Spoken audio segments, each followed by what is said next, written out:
you're beginning your social media content journey and you're hiring your first video editor, I'm going to give you the tools and insights to make sure that you hire correctly and get a rockstar video editor for the best bang for your buck. The number one piece of advice I'm going to give you when it comes to hiring a video editor is don't go cheap. Now, when we get into the search of finding a video editor, which we'll talk about further into the video, you're going to be able to go to some of these platforms to hire virtual assistant video editors, and some of them you're going to be able to find for $3 an hour, $4 an hour, $5 an hour. That may seem enticing, like, oh, I can get that cheap. But in my experience of doing this for 12, 13 years and working with over 50 other video editors and helping other people hire them, hiring them myself, I have found, and this is 100% true, that if you go cheap, you are going to get what you pay for. Now, that doesn't mean that if you find a video editor at $50 an hour, that they're going to be like a cinematographer and they're going to be amazing at video editing and that sort of thing. That's not necessarily true. We still want to run them through the same process that I'm going to be discussing with you here to find the right video editor. But the number one thing that I will tell you is don't go cheap. Don't try to just find the cheapest thing that you're going to be able to hire, because it is your brand that they are going to be editing video for. So if they're representing your brand in a poor way because they can't edit videos correctly, and if you're having to get dragged back into the process to handhold them and just to hold them accountable constantly and have to ask them for the video edits and that sort of thing, you're going to stress yourself out, quit this process of creating content, and then wipe your hands clean and say, yeah, this was not successful. And we don't want you to do that. So let's find somebody that's going to be the best bang for your buck, but also fit your budget, but also not be super cheap. So the first thing when it comes to actually going to find a video editor is, number one, be prepared for what you want them to do. Now, what I mean by that is, in previous videos, we've talked about how to determine where to post your content, what type of content to create, how many videos to create, and that sort of thing. So go check out some of those videos. However, now that we have that locked down, we're looking for a video editor, we need to know what to actually pitch them and say, like, you are working on this amount. Now, unless you are a content editing house or you are literally creating an immense amount of content, you're actually like creating hundreds of pieces of content on a weekly basis, you're probably not going to be looking for somebody that's full-time. You're probably going to be looking for somebody that might do somewhere between 10 and 20 hours a week, depending on the amount of videos that you're creating. If you're only creating, let's say, 2 social media videos per day, so that's 14 per week, you really shouldn't be looking for somebody north of 15 hours a week. And we'll talk about kind of the math when it comes down to the actual, like, how much time they're editing videos on later on in the video. But that's what we're going to be thinking about. But we need to be prepared with the number of videos that we're going to be having the editor create, the type and styles of content we're wanting them to create, and then expectations. So we should have our timelines established. In a previous video, I already talked about management of content. So creating your processes, establishing your systems and your workflows within your project management software, and then also your timeline. So we should have those 3 things ready to go, so that we can plug them directly into that, not clunk around and, have indecision on when we're turning videos in, how long it takes, and that sort of thing. Be prepared with it. Once we have that established, then we can start the search. Now, to me, this is no different than hiring an actual employee that's going to be working within your office, or even if you work remote or whatever, just somebody that's going to be working on your team. Run them through the same style of hiring that you would anybody else. And what I mean by that is, specifically for me, I still establish my core values within my team. So everybody on my team encompasses my core values at certain levels. So I actually have 3 core values, and we rank every single one of our team members every quarter on those core values. And if there's inefficiencies in one or the other, then we approach that employee and start to have discussions with them to improve those core values. Now, I do that because I want to make sure I create good company culture. If we're bringing a video editor in that does not apply to your core values, they're not going to be able to be a good team player and that sort of thing and work within your organization and your culture, then you're going to be ditching them very quickly, because you're going to find that they're not fitting in, basically. So we want to make sure we still lead with that. Okay, so now we can start the search. Where are we actually looking for video editors? The number one place I would tell you to find, which I don't have any affiliates with, is Upwork. Upwork is a great platform to be able to find freelance video editors that are going to be able to display the work that they have. You can see what work they've done before, how much work they've done before, how much money they've made before, where they're located. There's just a lot of like back of the baseball card type analytics and stats that tell you about this person before you even hop on a call with them. And I really do like the process that they take you through to create your job posting, matching actual team members to the job posting and that sort of thing. In fact, a very large majority of my team does come from Upwork.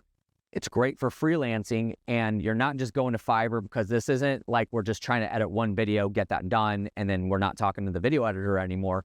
This is where somebody is going to be consistently logging 10 to 20 hours a week within your organization to create these videos. Now, again, I don't want to set a precedence of like, that's how many hours that you're supposed to be allocating. You might come down to it where you only need 5 hours a week for a video editor. You need to know that in advance so that they know that in advance. And of course, there's other platforms for acquiring virtual assistants. To me, it just makes the most sense and bang for your buck wise without, again, going cheap but highly expensive, to be able to go virtual with your video editor because of the amount of work that they're doing. Now, at some point, maybe it does make sense for you to bring somebody actually in-house where they're off the platform and now they're working 100% full-time for you. But that takes levels to get to. And in fact, it's probably not going to happen unless you're creating hundreds of pieces of content every single week. Okay, so I have to give you insight on one thing to not do. Do not look for college interns. I promise you, it will not go the way that you think it will. A lot of people like to hire interns because they think that college students are hungry, or they have time to spare, or, even sometimes you don't even have to pay them because they're interning for you, right? The bottom line is that college interns are not great for your business because of lack of accountability. They're not necessarily, they may be employees, but they're not necessarily going to be a full-time employee for you. They're a full-time college student. They have other focuses, other things that they're worried about. They're probably in college because they're working towards a career, and that's what they're focusing on. So they're going to be learning about that. And maybe it's not video editing. Maybe it is. Maybe it is in media and graphic design or whatever it is. But at the end of the day, I've never had a good experience with a college intern for either myself or other people that I know that have hired interns to work for them, because the focus is just not there. We got to remember that the amount of hours that we're handing off to somebody, they're already probably working with someone else. And so, if we only give them 10 hours a week of work, but they need 40, they're going to fulfill that 40 hours worth of work a week with somebody else and not just you. You're not going to be their sole employer. So that's why it's important to have processes and timelines and systems down. However, when it comes to a college student, they're not necessarily probably working for somebody else, but they're focused on their studies in school. And so just don't even touch that, and I'll leave it there. Okay, so let's say, for example, now we have our job posting done. We have maybe 10, 20, 30 applicants for this job posting. One of the first things that I do, and I just copy and paste this, is I'll have ChatGPT create a very vague video assignment. So here's a video, here's a raw video that I need you to edit. And literally, sometimes I even say, here's a raw video, please edit this for me. If there's no questions coming back from the applicant, they're automatically disqualified because I gave vague instructions. I'm looking for video editors that are going to ask questions, not look to be handheld. There's a difference, and you'll be able to kind of see that and make a determination as those questions come through. You'll be able to decide if this person's actually looking for handholding or if this person's just looking for guidance and direction. So I want to know who is going to be asking questions, be resourceful, and actually try to figure out the problem and work the problem to create the solution, which the solution is going to be the edited video. Then once they come back, maybe the chances are you're probably going to have a very low percentage, maybe 20, 25% come back and say, what actually do you want done for this video? What style of content? How long do you want it to be edited? Do you want captions? Do you want B-roll? They're going to be asking those kind of questions.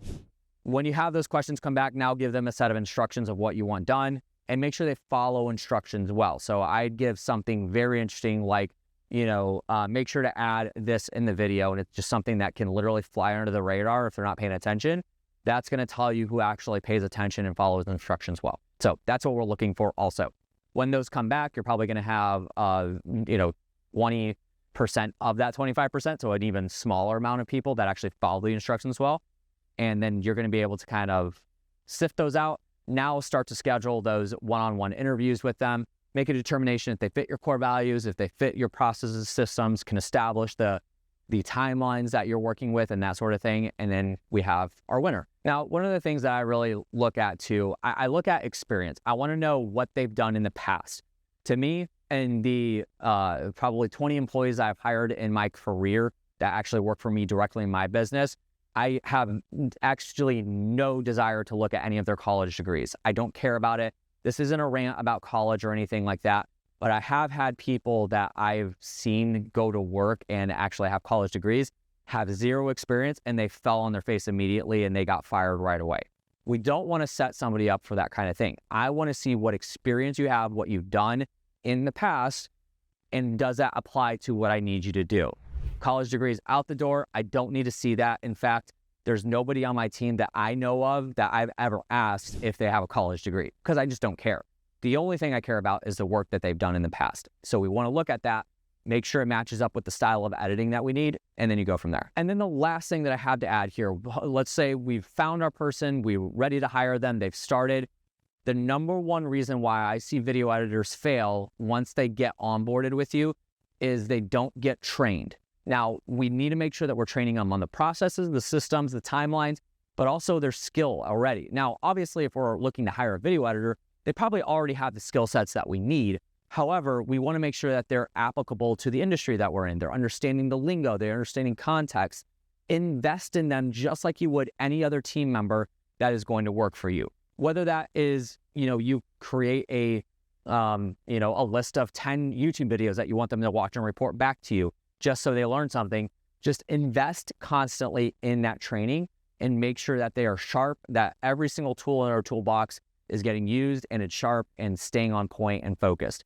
Do not lack the training, because if you do, they are not going to improve, they're not going to innovate, and they're not going to be able to keep up with the work that you're providing for them. So that's how you find your first video editor. Hopefully that helped. If you have any questions at all, feel free to send me a direct message on Instagram or Facebook. You can find me, Josh Culler. I am verified there. Send me a direct message and say, Josh, I watched this video of hiring your first video editor and I had some more questions.